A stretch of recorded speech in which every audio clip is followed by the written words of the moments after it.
My name is Ruth.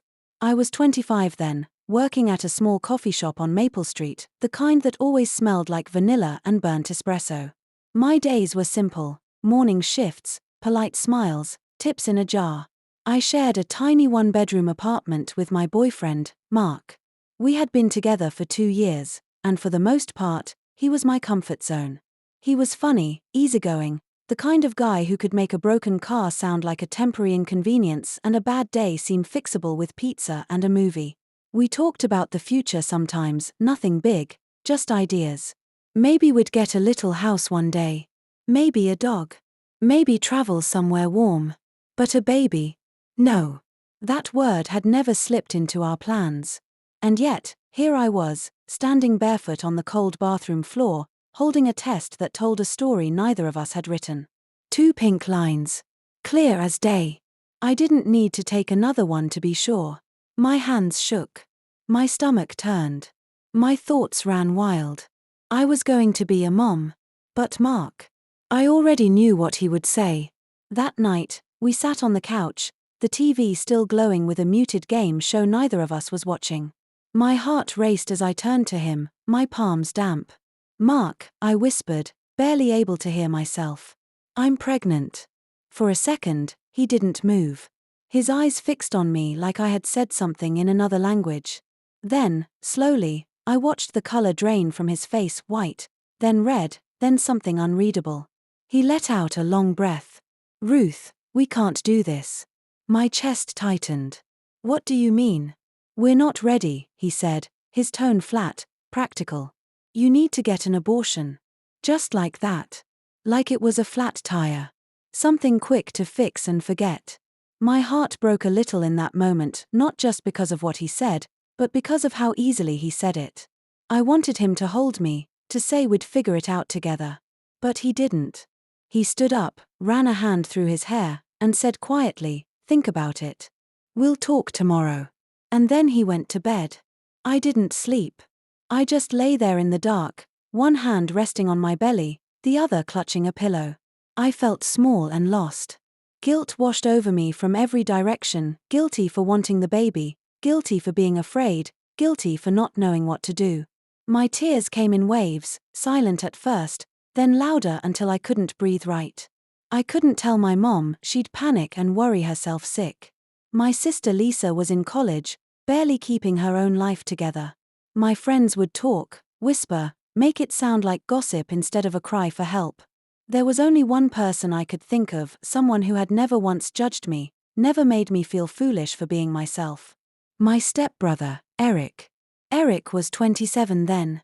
Not my real brother, our parents had married when I was 15, but family all the same. He was quiet, the kind of man who listened more than he spoke. He had kind eyes, green, thoughtful, and a calmness that made you feel safe. We'd grown up together, shared secrets, covered for each other. I trusted him in ways I didn't trust anyone else. So, that night, without thinking twice, I grabbed my keys and drove to his apartment. It was almost 11 p.m. The streets were quiet, rain tapping against the windshield. My heart pounded the whole way there. I didn't call. I didn't text. I just showed up. When he opened the door, he looked half asleep, wearing sweatpants and an old t-shirt. His hair was messy, and he blinked at me in surprise. Ruth, he said softly. Are you okay? That was all it took. My lips trembled. My throat closed. Tears came before any words could form. I just shook my head and let them fall. He didn't ask another question. He simply stepped aside and said, "Come in." And that was the beginning of everything that would change my life. He pulled me inside. Sit. Talk.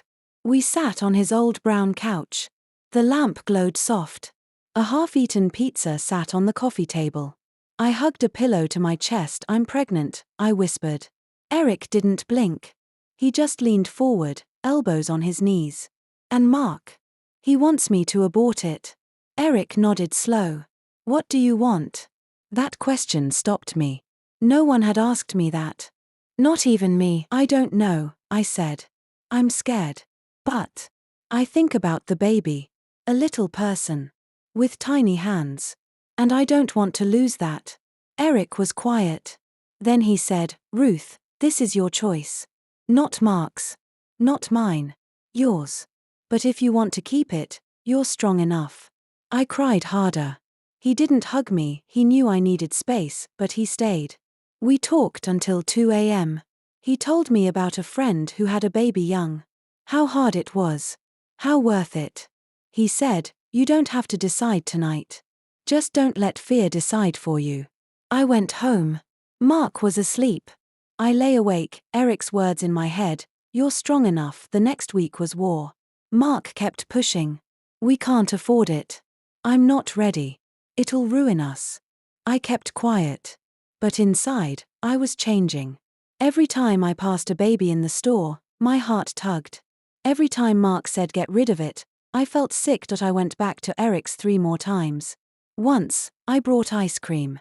We ate it straight from the tub. Once, I cried so hard I couldn't talk. He just handed me tissues. Once, I asked, "What if I'm a bad mom?" He said, "You already love this baby. That's the first step."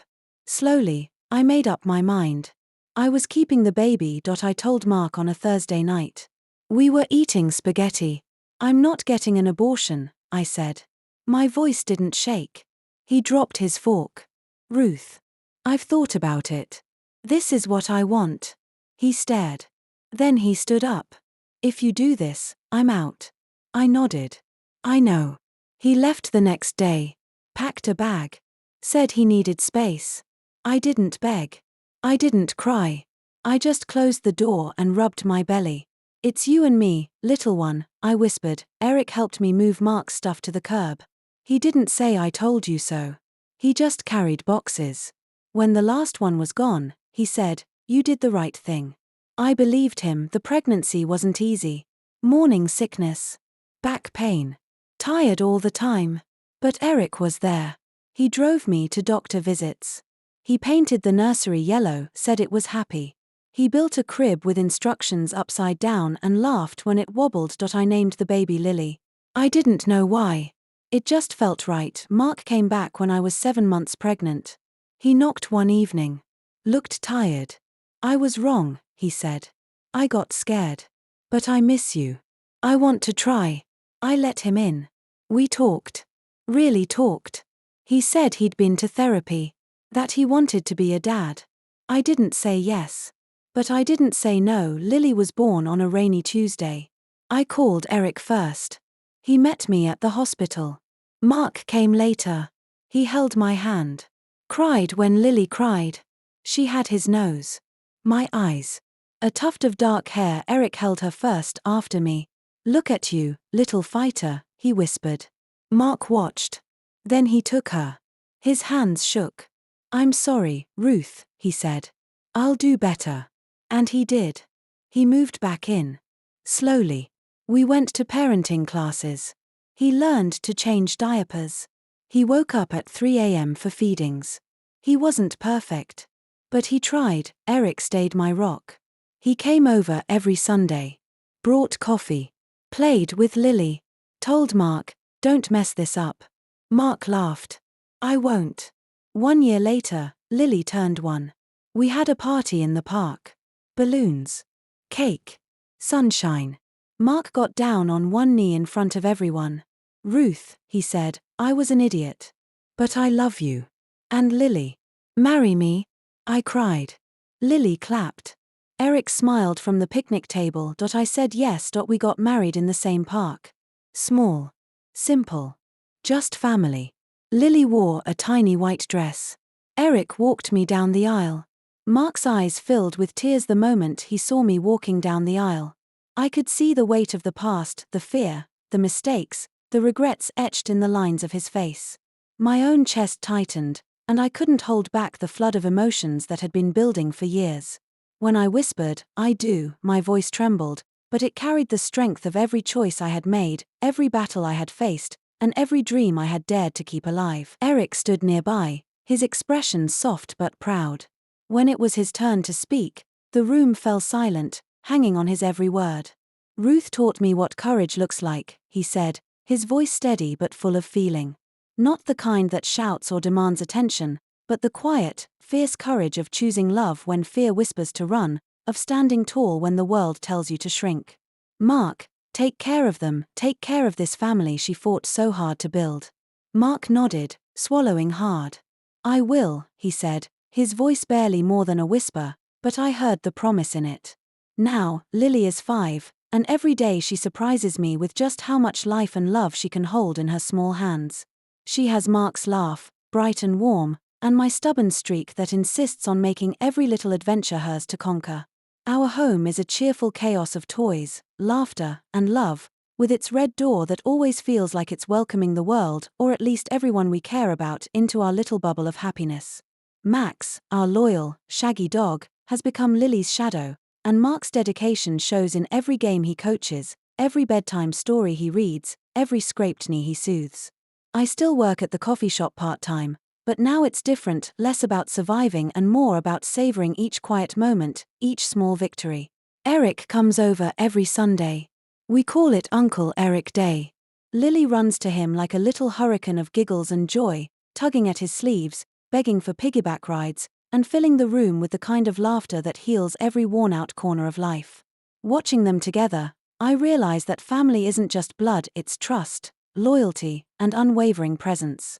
Sometimes, late at night, Mark and I sit together after Lily is asleep, sipping tea and talking about that year, the fight, the heartbreak, the choices that seemed impossible, the moments that tested us to our core.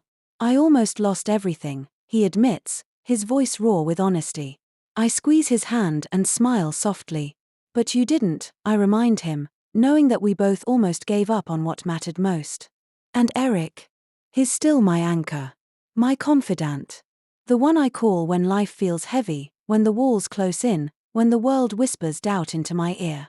And he still says the same words he said that night on his couch, "You're strong enough." That night changed everything, not because he told me what to do, but because he believed in my power to choose for myself. And I did. Every single time.